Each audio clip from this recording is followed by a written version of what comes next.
Although I grew up in Appalachia, I've spent the majority of my adult life living in the South, Central Virginia, right outside of Charlottesville. Now, there were a few years where I was out of the country. I spent nearly half a dozen years living in the Philippines, spent a year in the Middle East, Iraq, and I've traveled around Europe, but I've never really had any extensive experiences in the Northeast, particularly in New York and with New Yorkers. I've flown through JFK Airport, spent a week in Boston on a business trip 20 years ago, and went fly fishing in Maine, but I've never really mixed and mingled with the people. That's why I've always been a little bit confused by some of the running jokes down here in the South about New Yorkers and some of the bumper stickers you see. For example, there's one that's pretty common that says, "Teach a Yankee how to drive, point his car north." And then, of course, there's the riddle of, what's the difference between a Yankee and a damn Yankee? Well, Yankees come down to visit, damn Yankees come down to stay. There's this assumption and this belief that New Yorkers are rude, crude, pushy, mean, just mean and nasty. Well, for the past week, my family and I and three other families that we're very good friends with actually spent a week in New York. We were on Long Island. We went to the Hamptons. And this is the first time that me, a Southerner, really mixed and mingled with those a-hole New Yorkers, as so many people down here in the South call them. So I want to share some of my experiences with those a-hole New Yorkers with you, and I'm going to compare and contrast a little bit of Southern culture with New York culture. So, not my first impression of New Yorkers, but one of my first impressions with New Yorkers came the first morning of the first full day we were there. We got there just before dark on one day, and while I run every morning, anywhere from 3 miles to 6 miles, it's what I do. My day is not complete if I don't start it that way. So I was running on Long Island. It was a little later than usual. It was about 7 a.m. I slept in because I was tired from the trip, and I'm running through subdivisions, through town. There was plenty of traffic, and the first car I see coming at me, I'm thinking, oh gosh, I got to be ready to dive out of the road because this is an a-hole New Yorker and they're going to run me down. Well, something really strange happened. Two things strange happened. The car veered around and gave me a very wide berth. I smiled and waved and said thanks, and it was like I wasn't there. They didn't wave or smile back. Well, another car came, and then another, then another, then another. They all slowed down and gave me a wide berth, but none of them waved and smiled when I waved and smiled at them. So the Southern mind in this head says, wow, these people are really not very nice. I'm waving and smiling, and they're not waving and smiling back. But then the logical mind inside this head, one that I have worked on tuning up for many years, says, well, you know, they might not be nice, but they sure are awfully kind, aren't they? You see, there's a difference between being nice and being kind, and a lot of folks don't understand this. Being nice is gestures and words, and they're usually empty and meaningless, and anybody can do it. Kindness is an action. Now, to compare that to my experience here in the South, there are certain places I no longer run because the cars coming at me literally try to clip me with their side view mirrors. I'll see a car coming. For many of you who don't know, if you're not a runner, you run against traffic. So you can see the cars coming and they can see you. Well, I'll see a car coming and I'll look back and there's nobody within sight on a mile straightaway, and these cars speed up, veer towards me, nearly clip me with the side view mirror. Yet when I see some of these people in town and they see me, they are so quick to smile and say, hello, how you doing? Oh, I see you jogging every morning. You're so healthy and you're in shape. But they try to hit me with the car. Now, what they're saying to me is nice, but what they're doing by nearly hitting me with the car, or at least not giving me any room, okay, not all of them try to hit me. Most of them don't. But they don't give me any room, and there's a lot of times I've got to go off of the berm, okay? So they're nice with their words, but they're not kind with their actions. All right. Example number 2.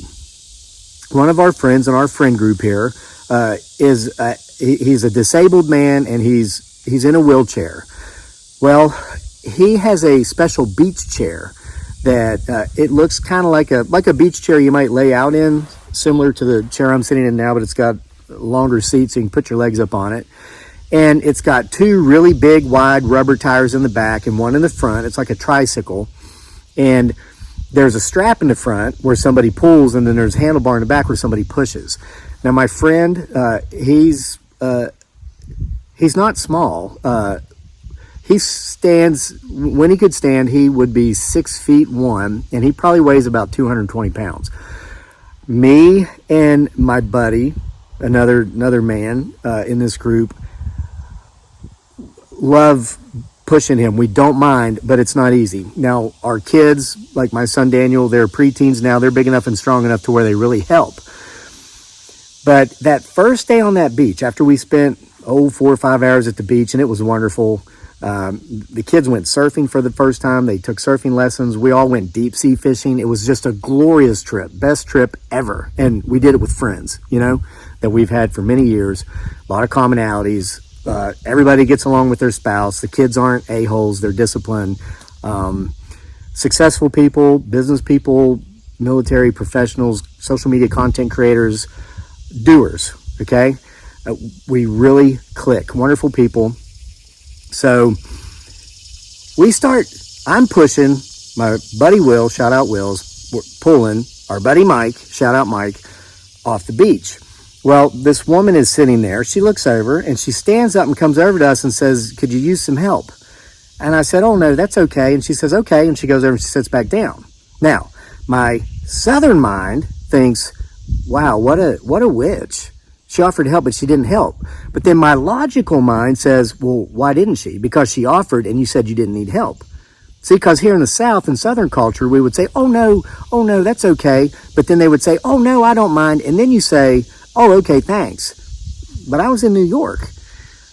And trust me, there's a very big point to be made about this. So she sits down. We start pushing and pulling our buddy Mike. And it was 250 to 300 meters back to the parking lot.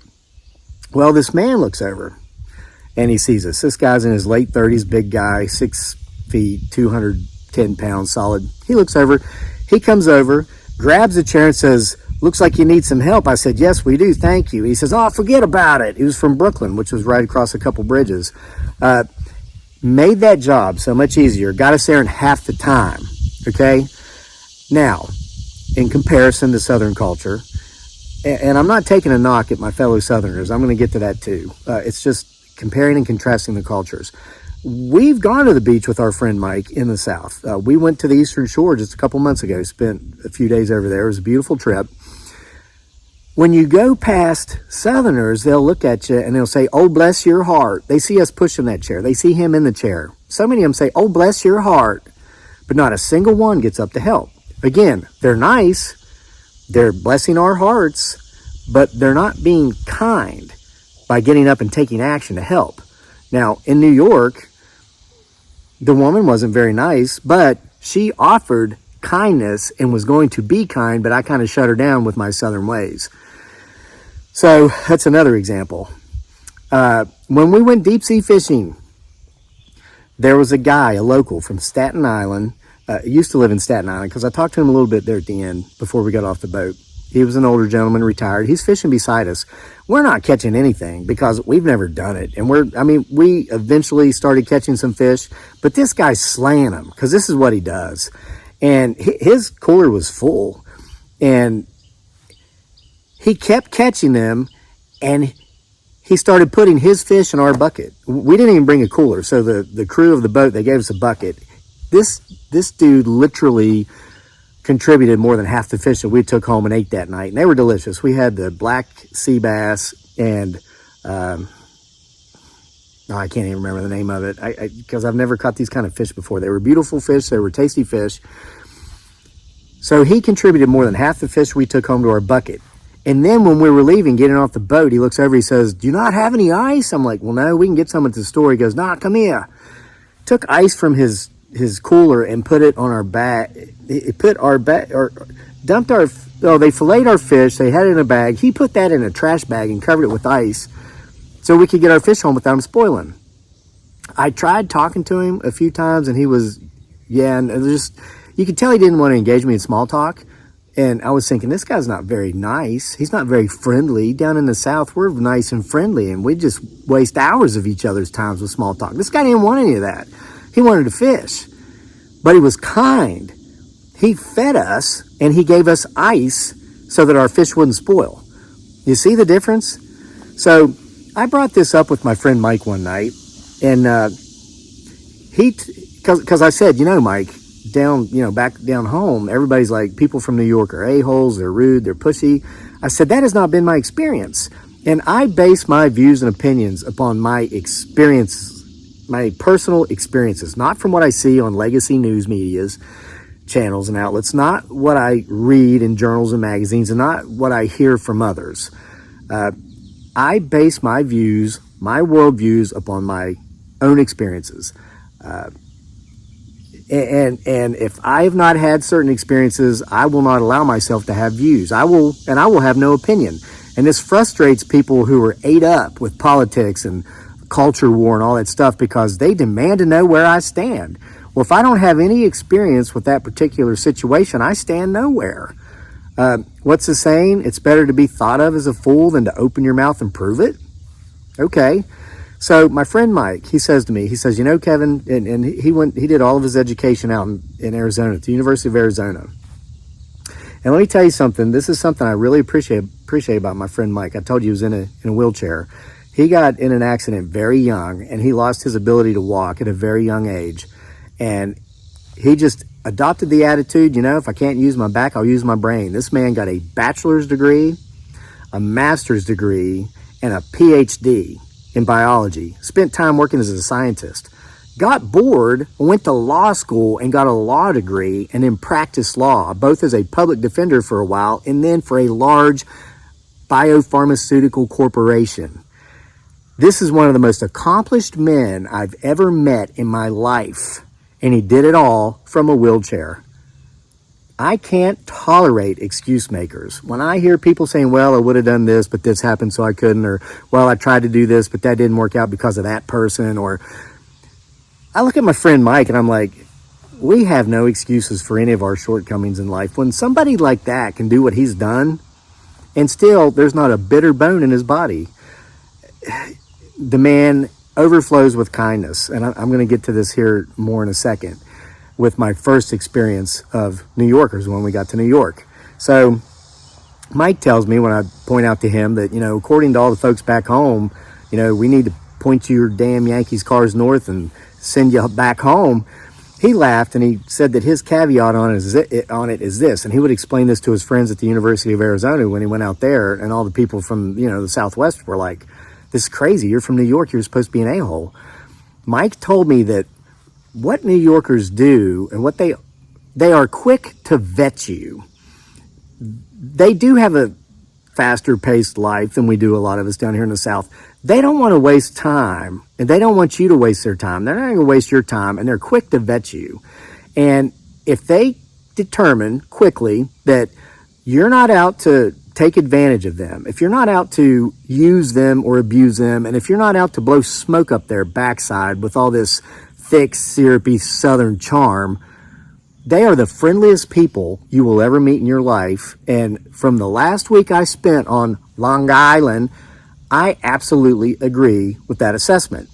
But now, if they can tell you're starting to lay it on, they kind of question themselves, what's this guy want? Why is this guy I've never met being so nice? Which again is just words, meaningless words. Friendly, that means nothing. Kindness matters. Now, these New Yorkers, if they vetted you, they will be the kindest person, the kindest people you've ever met, which is what we saw. Helping us push our buddy Mike through the sand, giving us fish when we weren't catching any, moving their cars out of the way so I could safely run along their streets. It was amazing. So I'm going to point out my first experience here with New Yorkers, and I'm going to wrap it up. So where did we stay? The Hamptons are expensive. You pay $5,000 a week for a vacation house up there, right? I mean, there are houses. We went past houses that cost 20 on the low end, $20 million to $50 million. It blew my mind. It was amazing. And all these people were the kindest people that I've ever met when I would talk to them. So anyway, Mike has a sister up there, Susan, and a brother-in-law, Doug. Shout out to you guys if you ever see this video. They've never met any of us, any of Mike's friends. They knew Mike and his wife and their son. Didn't know any of us. They have a house in Hampton Bay that they rent out year-round, but of course mostly in the summer. This is peak season, for thousands upon thousands of dollars a week. They let us stay in that house for free. They refused to take any money. They said that if we wanted to contribute, we could all chip in for the $200 fee they were going to pay a maid or a cleaning service to clean it up after we left. And of course, we cleaned up after ourselves. There's not going to be much. Most of us are former military, and we don't live in filth. We are very neat, orderly, clean up, especially friends Will and Janice, shout out, who are like, whatever, extremely high-ranking officers, and they make me feel like a slacker. So anyway, but it gets better. So you're thinking, wow, they lost out on, let's say, $5,000 for letting us stay there free of charge. You think, well, it's their brother, so why not? We weren't sure when we were all going to be able to coordinate this trip to be together for that week. And Mike told his sister and brother-in-law it was going to be sometime between the middle of July and the middle of August. So you know what they did? They made that house unavailable for rent for that entire month. 2 weeks in July, 2 weeks in August. So now you're looking at a $20,000 loss of revenues that they could have easily had because they wanted to make sure we got in there during the dates that we could all get in there at the same time. Because some of our friends that used to live here in Charlottesville now live in California. They came from California. The rest of us drove up from Charlottesville. Never charged us a dime. His brother-in-law, Doug, took me into the garage with him to show me where the mountain bikes were in case we wanted to go cycling, the boogie boards, all the camping equipment, the life vests, everything. They made their entire home available to us. Let me tell you, it was a nice home. It was a beautiful home. So